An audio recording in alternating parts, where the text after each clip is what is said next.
Donc, bonsoir à tous, merci pour votre fidélité. Ce soir, donc, merci Hachem, nous allons parler de la parashat Béchalach.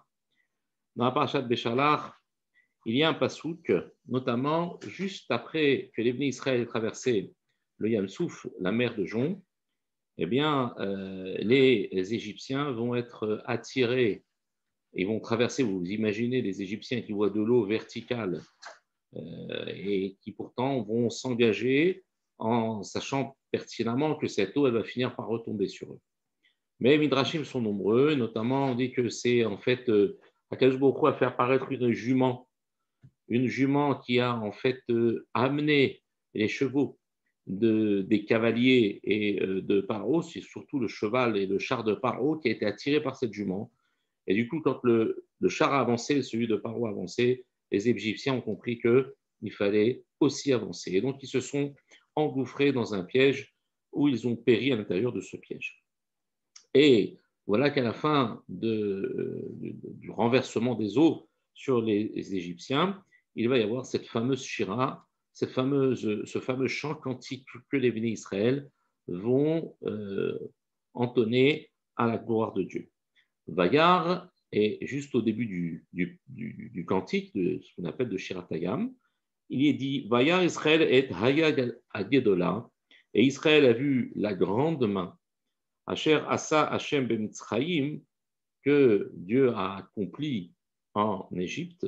Vayireu Aham, et ils ont eu peur, le peuple a eu peur, et Hashem de Dieu. Ils ont craint quelque part. Ils n'ont pas eu peur, mais ils ont craint. Alors, on va voir qu'à l'intérieur de ce pasouk, il y a des paradoxes. D'un côté, ils voient la grande main de Dieu, d'un autre côté, ils craignent. A priori, lorsqu'il y a marqué la notion de Guédola, la Yad à Guédola, c'est-à-dire la grande main, ici, cela fait référence à la Mida Chesed, c'est-à-dire à la Mida de miséricorde, de bonté à l'égard du peuple d'Israël.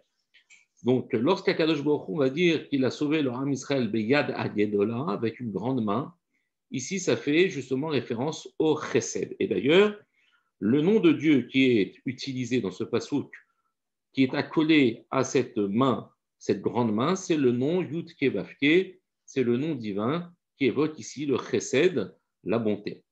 Simplement, il y a une première question, c'est que ici on parle d'une bonté, mais qui se traduit par une mort de dizaines de milliers ou de centaines de milliers de cavaliers.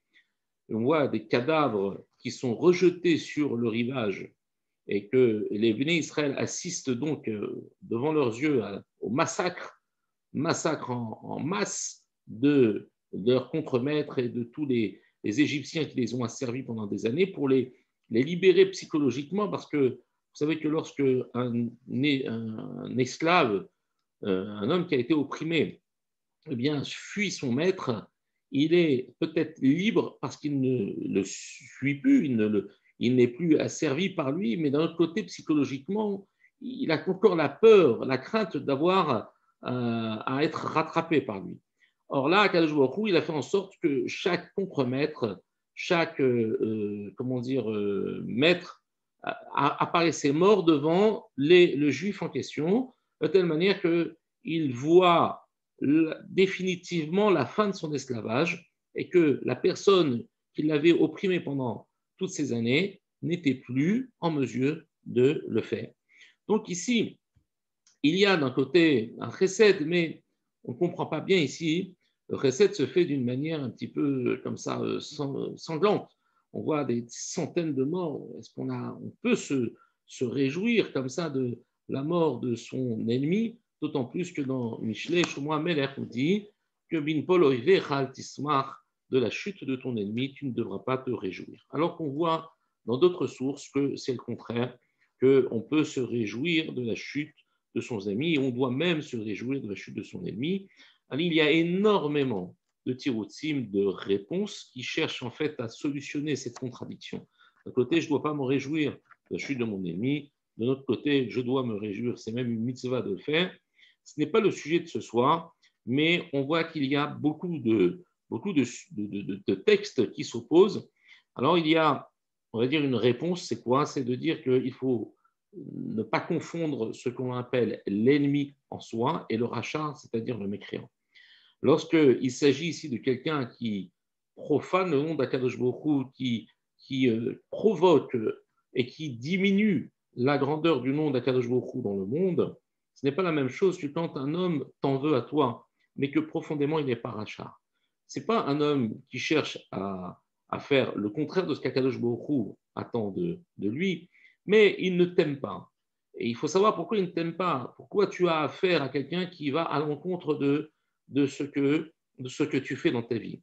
Est-ce parce que c'est la personne qui tout simplement le fait de manière, comment dire, injustifiée? Alors, peut-on dire que quelque part, il te haït alors que tu n'as pas matière à être haï? Est-ce que c'est possible qu'une personne puisse t'en vouloir et te harcèle et qu'Akadosh Baruch Hu ne voit pas en cela un intérêt pour toi? Toutes ces questions font qu'en vérité, un ennemi n'est peut-être pas toujours quelque chose dont il faut se réjouir lorsqu'il disparaît de ce monde, puisqu'il est peut-être un élément qui va catalyser chez toi un changement et qui va peut-être déceler chez toi quelque chose que tu ne savais pas, que tu ne pouvais pas corriger tant que tu n'avais pas été mis devant tes défauts. Ce sont des discussions qui peuvent durer comme ça pendant des heures, ce sont des shiurim extrêmement complexes de savoir si on a le droit ou pas de se réjouir al-pi halacha de la chute de son ennemi. Mais ce soir, ce n'est pas le but de ce shiur, mais c'est d'essayer de comprendre que d'un côté, on a une manifestation de chesed, lorsqu'Akadosh Baruch Hu va appliquer le din, puisqu'il va tuer des centaines de milliers d'Égyptiens. Comment comprendre ce paradoxe? Ensuite, comment comprendre que si d'un côté j'ai été sauvé, si d'un côté j'ai vu la bonté d'Akadosh Baruch Hu à mon égard, comment je peux être effrayé ou je peux ressentir une crainte vis-à-vis de cela? Au contraire, ça devrait générer une confiance, puisque l'on voit par la suite que Vayaminu Bachem ou Moshe Abdo. Ils ont eu confiance en Dieu et en Moshe, son serviteur. Donc, toutes ces notions-là paraissent complètement paradoxales. On va essayer avec l'aide de Dieu de sortir des broussailles et de comprendre un petit peu ce que le pasouk et ce que le texte ici vient nous apprendre. En fait, déjà en introduction, pour comprendre un petit peu cette notion, il faut rapporter les paroles du Sfat Emet. Je sais que si sa Hiloula n'a pas eu lieu il n'y a pas très longtemps, ou elle va peut-être avoir lieu, on est dans la période de la Hiloula du Sfat Emet, qui était Rabbi Yehuda Lev Migour, qui était un très grand maître de la Chassidoute, qu'on appelle la Chassidoute de Gour. Et dans son Sefer, le Sfat Emet, il nous dit le principe suivant. Je vous le lis dans les mots. Il dit la chose suivante. Qu'Akadosh Baruch Hu mevi mapala ala yuvim biskut adam atzmo. Lorsque Dieu fait tomber un ennemi face à l'homme, mais grâce au mérite de l'homme, c'est-à-dire que la personne avait des ennemis, il lui cherchait des ennuis, et la personne a complètement changé. Elle a eu un mérite particulier, et ça a complètement changé son rapport avec l'ennemi. Elle s'est bonifiée et elle s'est dirigée vers Akadosh Baruch Hu. À ce moment-là, alors la chute de cet ennemi qui maintenant n'a plus rien à faire ici, puisque pourquoi éprouver, pourquoi agacer cet homme, puisque maintenant il a complètement, fondamentalement changé. Alors dans ce cas-là, si jamais ça vient grâce à son mérite que l'ennemi va tomber, alors Azaï Zoché Oto Adam Irot Bemoaina Bemapalat Oiva. Alors Dieu lui fera voir la chute de son ennemi. Ça veut dire qu'il aura le mérite de voir la chute de son ennemi. Pourquoi? Parce que l'ennemi n'est pas tombé à cause de sa méchanceté, mais à cause des mérites de celui qui souffrait de ses ennemis. Donc, dans ce cas-là, Dieu lui montre la chute de son ennemi, parce qu'il est méritant. C'est grâce à son mérite que maintenant l'ennemi est éliminé. Aval, mais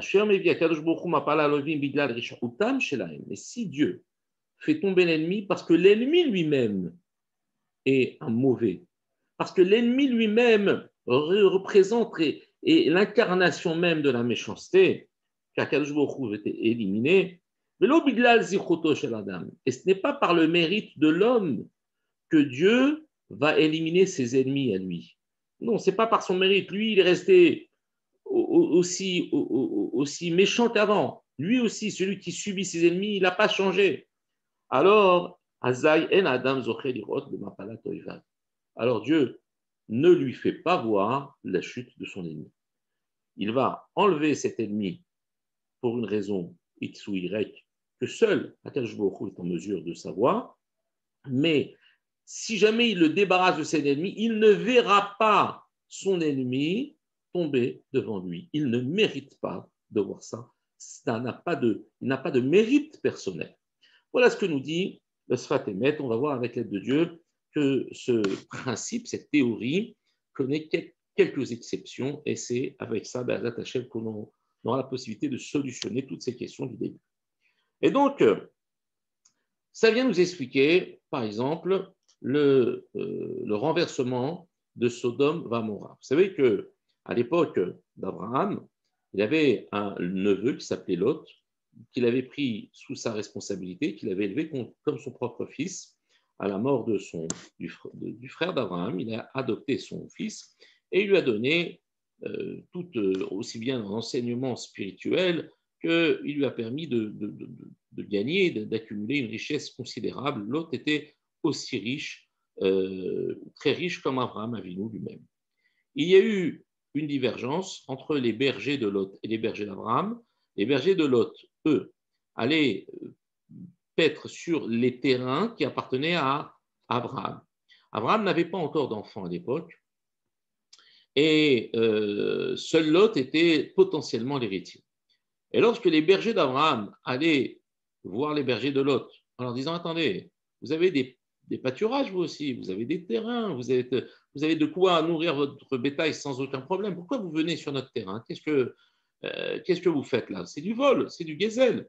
Nous aussi, on a besoin de ce pâturage pour nos bêtes. » Alors les bergers de Lot répondaient, sans doute grâce on va dire peut-être aux remarques que Lot leur laissait prétendre, que en vérité, ils disaient les bergers, mais en toute façon, en quoi ça vous gêne ? De toute façon, Abraham, il n'a pas d'enfant.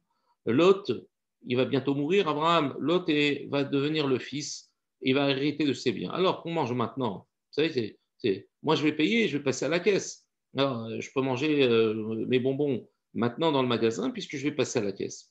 Donc, les bergers de Lot avançaient des prétextes, mais en fait, c'était pour masquer un vol, une sorte d'escroquerie, mais sous couvert d'une forme de prétexte à deux balles, juste pour se donner raison.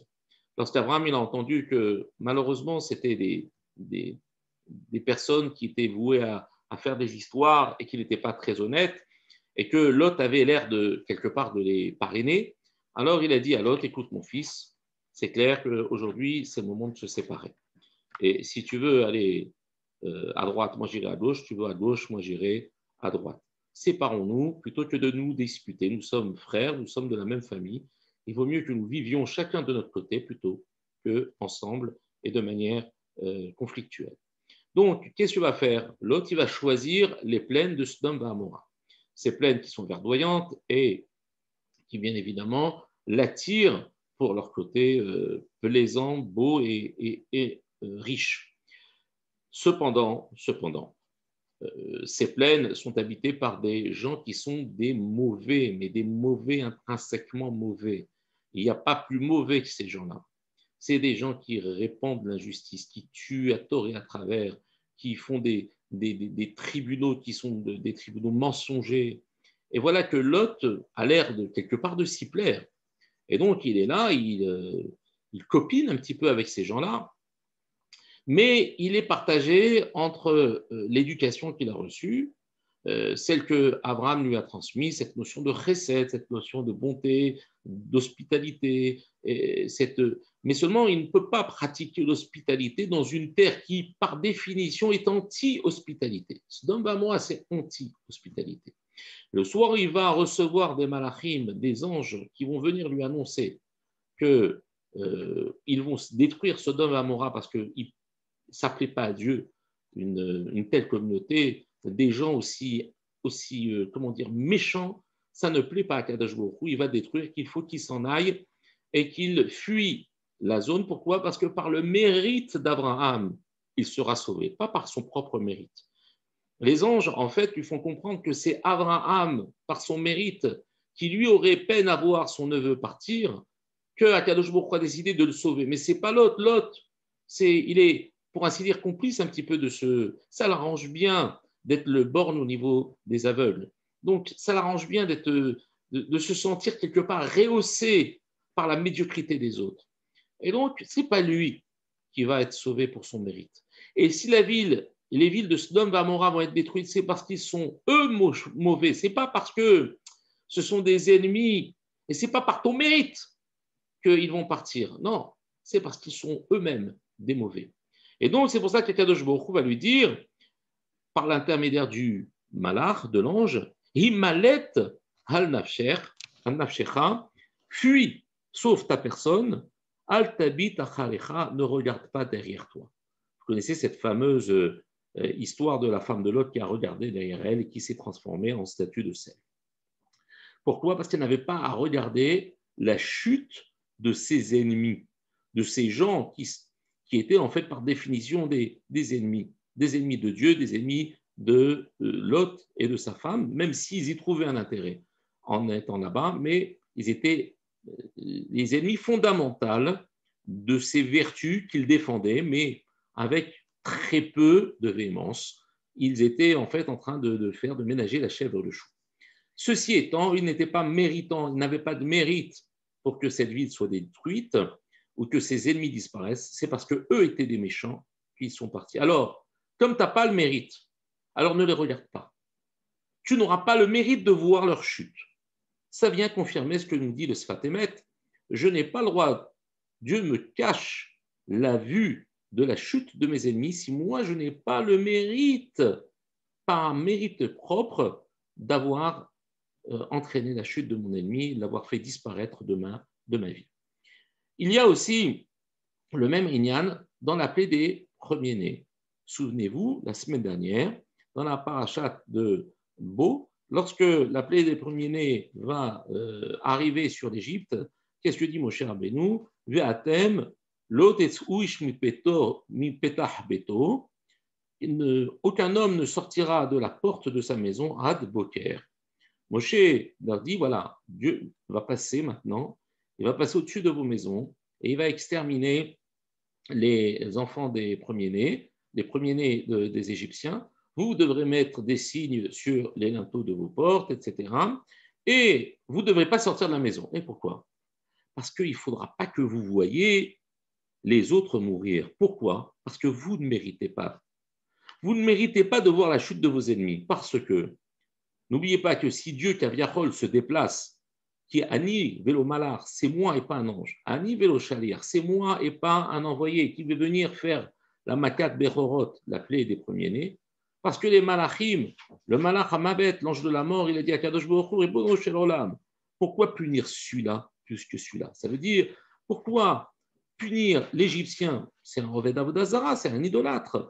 Et pourquoi épargner le juif qui lui aussi, au même titre que l'Égyptien, le voisin de l'Égyptien, mais aussi le même au niveau de sa soif d'idolâtrie. Lui aussi, le Oved Avodazara. Alors pourquoi sauver l'un plus que l'autre? C'est vrai que c'est différent, c'est difficile pour un ange qui, lui, accomplit quelque chose avec rigueur, de devoir faire une entorse à la règle. Kadosh Baruch Hu, c'est le maître du monde, il fait ce qu'il veut. Et donc, on voit bien ici que les Israël n'étaient pas méritants de voir leurs ennemis mourir. C'est pour cela que Moshe Rabbeinu il dit non, que l'homme, chaque homme, ne sorte pas de sa maison. Vous ne méritez pas de voir les autres mourir. Simplement, nous sommes dans cette logique jusqu'à présent implacable. Lorsque l'homme est méritant, il a le droit de voir la chute de ses ennemis, mais quand l'homme n'est pas méritant, on ne lui donne pas ce mérite. Seulement, voilà que on a une petite difficulté quand on arrive à la traversée du Yam Souf. Traversée du Yam Souf, on est juste quelques jours après Makat Bechorot. On est pile 7 jours après la sortie d'Égypte.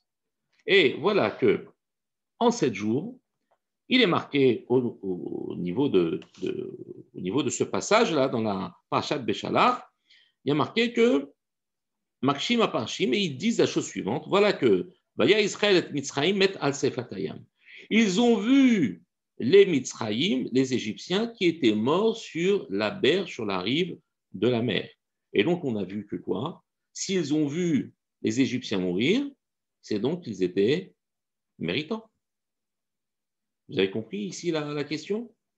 Donc, ça veut dire qu'en fait, qu'est-ce qui s'est passé entre la semaine d'avant, où ils n'avaient pas eu le mérite de voir la mort des premiers-nés, que là, ils arrivent devant Yamsouf, et que d'un seul coup, maintenant, Akadosh Baruch Hu leur montre ce qu'on appelle Mapalat Oivehem, c'est-à-dire la chute de leurs ennemis. Que s'est-il passé entre le moment où on ne les jugeait pas méritants et le moment où ils le sont devenus? La première réponse qu'on vous propose ce soir, B'ezrat Hashem, c'est qu'il y a eu quelque chose de fondamental entre la sortie d'Égypte et la traversée de la mer. Pourquoi? Parce que je vous rappelle qu'en Égypte, pendant la Makat Rocher, pendant la plaie de l'obscurité, les Béné Israël ne voulaient pas sortir d'Égypte. Vous imaginez un peuple qui souffre, qui n'est même plus capable de réfléchir, de savoir si oui ou non la liberté est mieux que les conditions d'esclavage dans lesquelles ils sont, au point où ils ne veulent pas sortir, c'est qu'Akadosh Baruch Hu est obligé de tuer 80% de la population dans le rocher, dans l'obscurité. Pourquoi? Pour ne pas que les Égyptiens voient la mort de leurs propres ennemis qui étaient les Béné Israël. Parce que les Égyptiens, il ne fallait pas qu'ils se réjouissent de voir que 80% de ces Béné Israël qui sont censés être dans les papiers d'Akadosh Baruch Hu vont mourir. Dieu donc va cacher, va dissimuler, mais ces Juifs ne peuvent pas sortir d'Égypte parce qu'ils ne veulent pas sortir d'Égypte. Akadosh Baruch Hu, malheureusement, par ce manque de mérite, ce manque de confiance qu'ils avaient en Akadosh Baruch Hu et en Moshe, son serviteur, il s'avère que Dieu a gardé, pour ainsi dire, que les 20% qui étaient prêts à sortir. Mais sortir dans quelles conditions? Sortir avec costard cravate bien dans des bonnes conditions, avec un frigo qui les suit, avec des victuailles pendant 40 ans? Pas shoot que non, c'était pas ça. C'était sortir avec, comme on dit vulgairement, une main devant et une main derrière, sans rien. Ils sont partis, certes, avec des choses, mais ils sont partis où? Dans un endroit où ils avaient la possibilité de cultiver? Non, dans une terre inculte, dans le désert. C'est bien beau, je suis parti d'Égypte, mais où je vais? Je suis où? Je suis dans le désert. Je suis dans un endroit qui ne m'offre pas d'avenir. Et cette confiance qu'ils ont eue, que le prophète Jérémie dit que Akadosh Baruch Hu, il dit alors Vekarata Beozne Oshaim les morts. Voilà ce que Jérémia, le prophète Jérémie, va dire au Béné Israël. Il dit Kohamar Hashem, ainsi parle Dieu. Zacharti ila chesed neoraïr. Je me souviens de toi, de cette bonté dont tu as fait preuve lorsque tu étais jeune dans ta jeunesse. Ahavat kelulotaïr, cet amour de ces fiançailles lorsque tu étais encore une kala, c'est lorsque tu étais à peine une jeune mariée. On va expliquer. L'erter acharai bamidbar be'eretz lo zerua, de m'avoir suivi dans le désert, dans une terre inculte où la semence ne pousse pas. Akadosh Baruch Hu relève ici la grandeur de Ham Israël, d'avoir eu confiance de s'être jeté dans les mains littéralement d'Akadosh Baruch Hu. Pourquoi? Parce que dans un endroit qui ne leur offrait aucun avenir, c'était le désert, c'était la mort assurée. Vous imaginez un peuple avec des centaines de milliers de personnes, des femmes, des enfants, du bétail assoiffés, aller dans une terre où il n'y a pas d'eau, c'est quelque chose d'incroyable. Et ça, cette Messirut Nefesh, en l'espace d'un seul instant, en l'espace de simplement une volonté, une prise de décision, aussi folle soit-elle, a opéré d'une manière complètement totale et a transformé ce Ham Israël qui n'était pas méritant il y a quelques jours de voir la chute de leurs ennemis, bien maintenant, Dieu leur fera voir la chute de leurs ennemis. Ils ont le mérite maintenant de voir la chute. Pourquoi? Parce que maintenant, ils ont confiance. Ils ont montré qu'ils avaient confiance en Akadosh Baruch Hu. Et cette Messiot Nefesh, ce don d'eux-mêmes, dont ils ont su faire preuve en partant à l'aveugle, mais avec la confiance qui les caractérisait, maintenant, ça fait d'eux des personnes qui ont complètement changé. Maintenant, ils peuvent voir la chute de leur ennemi. Ça, c'est ce que nous rapporte ici, dans un premier temps, ce paradoxe que d'un côté, ils n'ont pas eu le droit de voir et que de l'autre côté, Akadosh Baruch Hu leur a montré qu'ils étaient capables de voir. Simplement, ici, on rapporte le Bnei Issachar et va rentrer un petit peu plus dans la réponse pour nous donner une autre réponse. Et cette fois-ci, vous allez voir que ça va faire rentrer d'autres paramètres. En fait, lorsque les Bnei Israël, quand ils ont vu la grande main d'Akadosh Baruch Hu, on a dit que le mot Gadol, lorsqu'on parle de Yad Chazaka, la main puissante, on parle ici d'une main de rigueur qui punit, qui sanctionne. Mais lorsqu'on parle de Yad Agedola, on parle d'une main qui récompense, une main qui est chargée de grandeur, c'est-à-dire de chesed. Alors ici, on ne comprend pas. On ne comprend pas parce qu'on a toujours posé une question au début à laquelle on n'a toujours pas répondu. De quoi ont-ils peur? Pourquoi il y a marqué Daïréou à Am et Hachem? Ils ont craint Dieu. Mais tu crains qui? Celui qui te fait de la bonté ou celui qui te sanctionne? Tu crains celui qui te sanctionne. Or, ici, c'est pas clair. Parce qu'il y a ici, certes, une sanction, mais ce n'est pas la leur. C'est la sanction des Égyptiens. Même si, je vous l'accorde, on n'arrive pas à comprendre que d'un côté, la bonté de Dieu puisse être accompagnée d'un acte de sanction, mais ça reste ici que les Bnei Israël, ils ont tout gagné dans l'histoire. De quoi ont-ils peur? Que craignent-ils? Et le Bnei Issachar continue et il dit au nom du Chida Kadosh, il dit que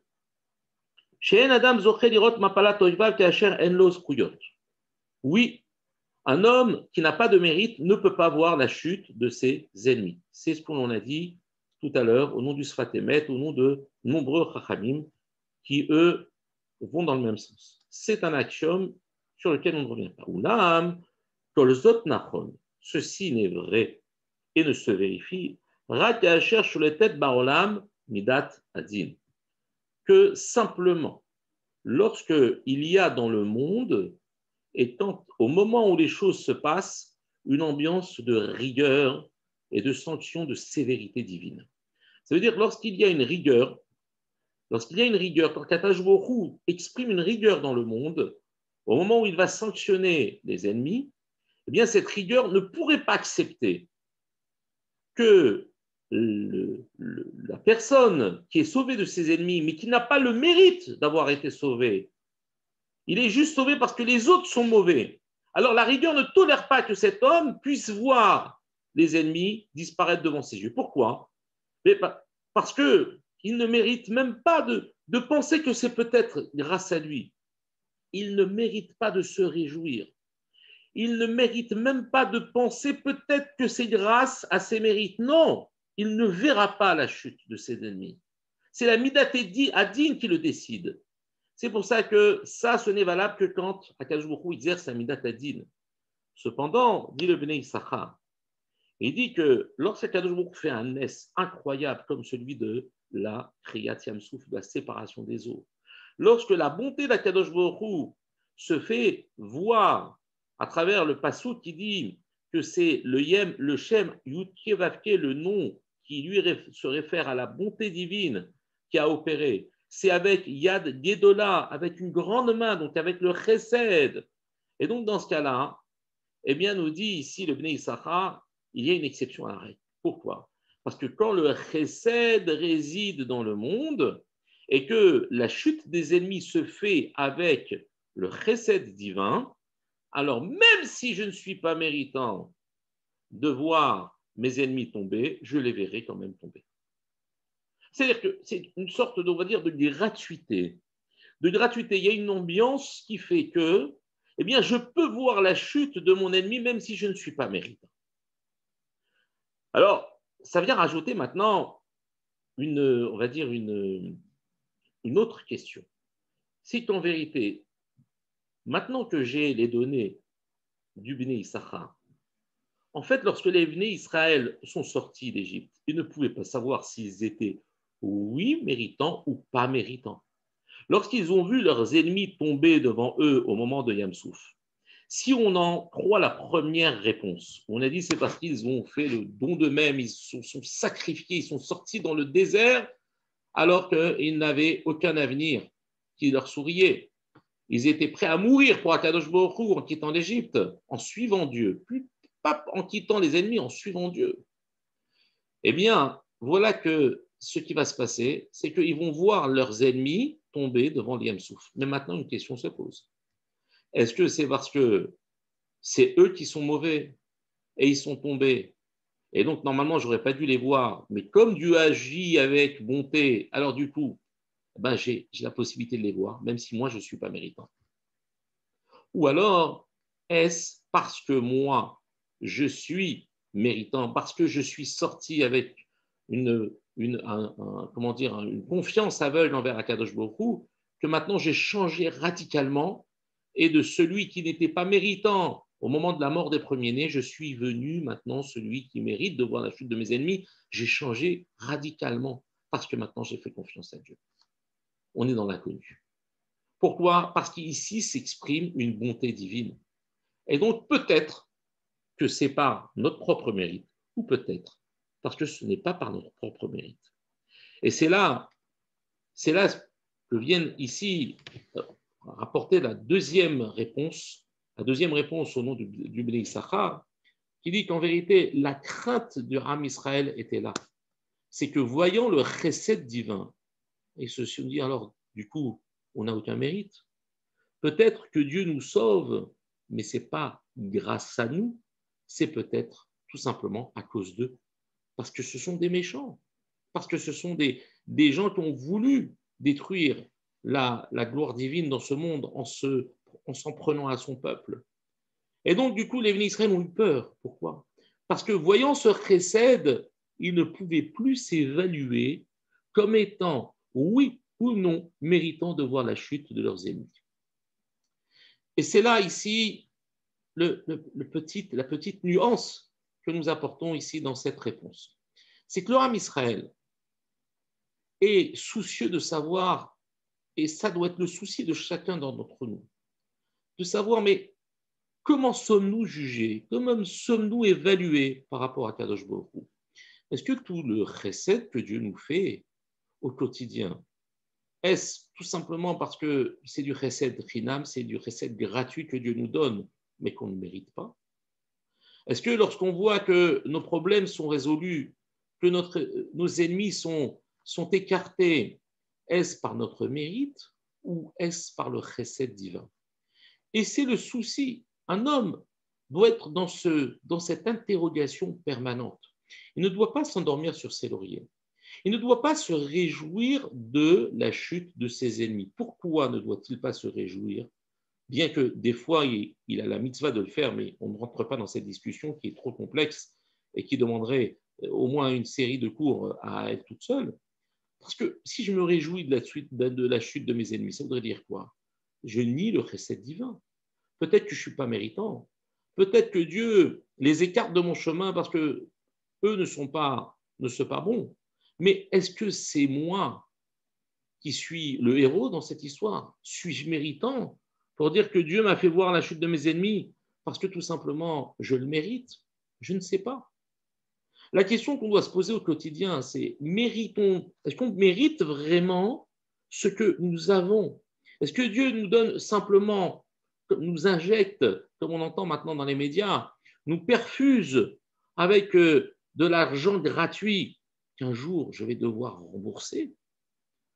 Et ça, c'est le souci d'un homme au quotidien, le souci d'une femme au quotidien, de ne pas s'endormir sur ses lauriers, de ne pas dire tout ce que j'ai est indu, mais de bien analyser et de savoir qu'aujourd'hui, si Dieu nous donne quelque chose, si c'est pour nous payer dans ce monde, alors, Chas Shalom, c'est quelque chose qu'il défalquera dans le monde futur. Mais s'il nous le donne dans ce monde, c'est pour nous aider à gagner encore plus de mérite. S'il nous donne de l'argent, ce n'est pas parce qu'on mérite d'être riche, c'est parce qu'il nous demande de travailler avec, de faire des mitzvot avec.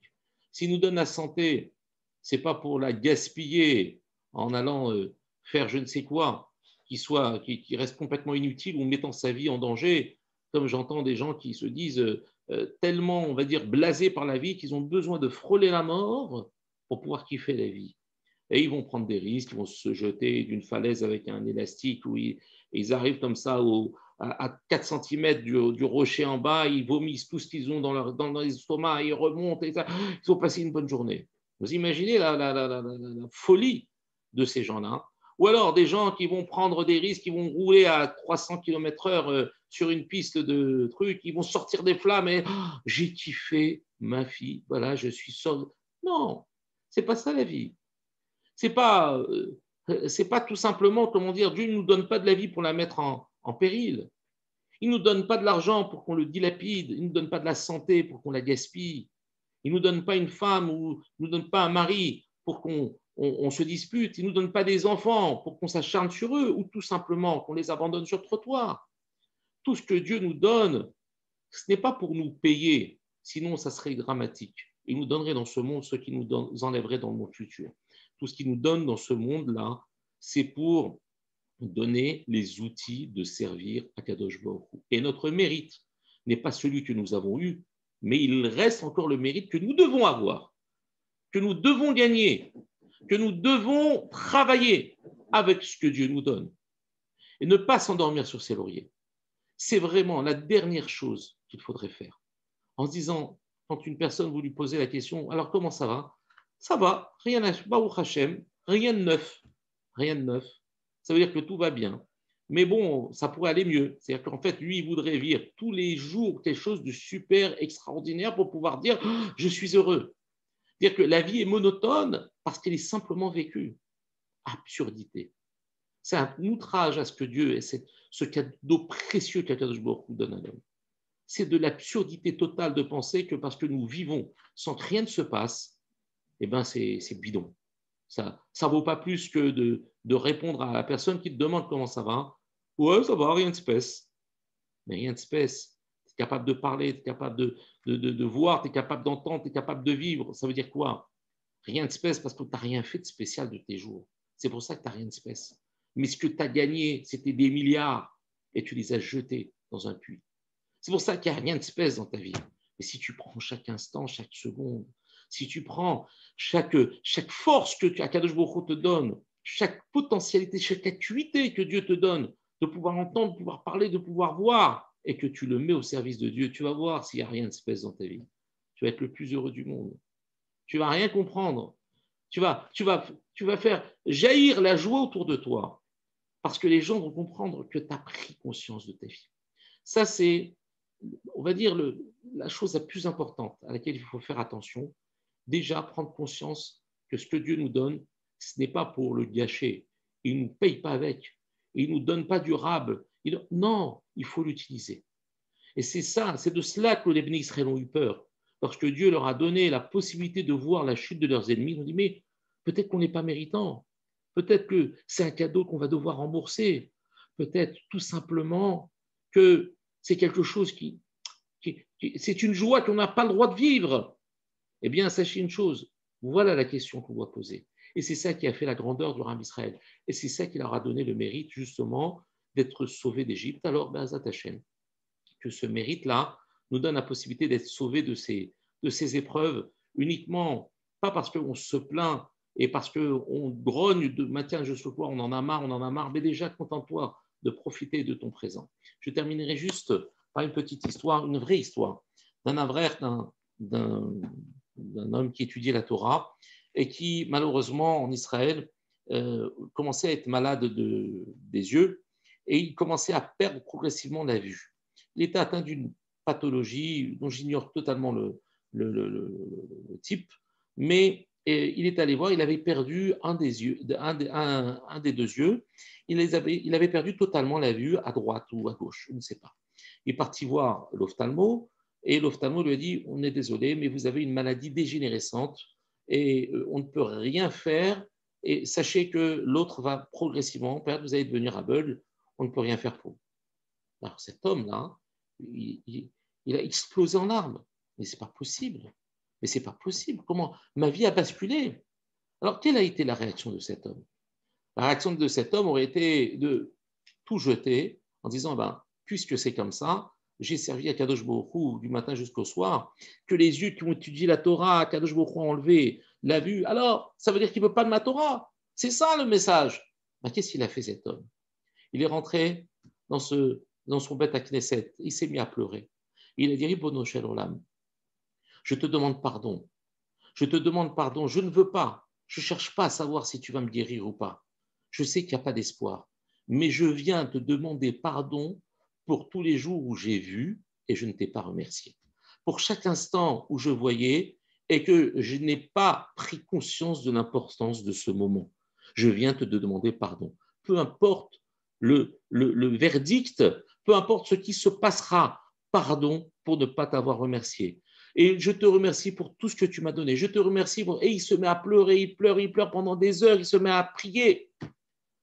Le lendemain, il se réveille et il voit une sorte de tache, pas une tache, mais une sorte de lumière à l'intérieur de son œil, dans celui qu'il ne voit, dans lequel il n'avait perdu totalement la vue. Et les jours se sont passés au fur et à mesure. Il a retrouvé 100% de son acuité visuelle et n'a rien perdu de l'autre œil qui était pourtant condamné à suivre le même sort que le précédent, que son homologue. Lorsqu'ils sont partis, il est parti voir l'ophtalmo. L'ophtalmo lui a dit, mais écoutez, mais ce n'est pas possible. Votre maladie est dégénérescente. Vous êtes affecté de telle et telle maladie. Il n'y avait aucun traitement à faire. En fait, le seul traitement qu'il fallait faire, ce n'était pas l'ophtalmo qui devait le donner. C'était l'homme qui devait comprendre. Il fallait tout simplement qu'il se rende compte de tout ce que Dieu nous donne et de le remercier pour tout ce qu'il nous a donné au lieu de se plaindre sur ce qu'il nous enlève. Bazat Hashem Yetov, que tout se passe pour le mieux, que nous prenions bien un bon enseignement de cela, que Bazat Hashem, qu'Akadosh Baruch Hu soit mevatel, kol, gezerot, kashot, velarot, tous les mauvais décrets, Bazat Hashem, et qui nous libère de toutes ces souffrances. Amen,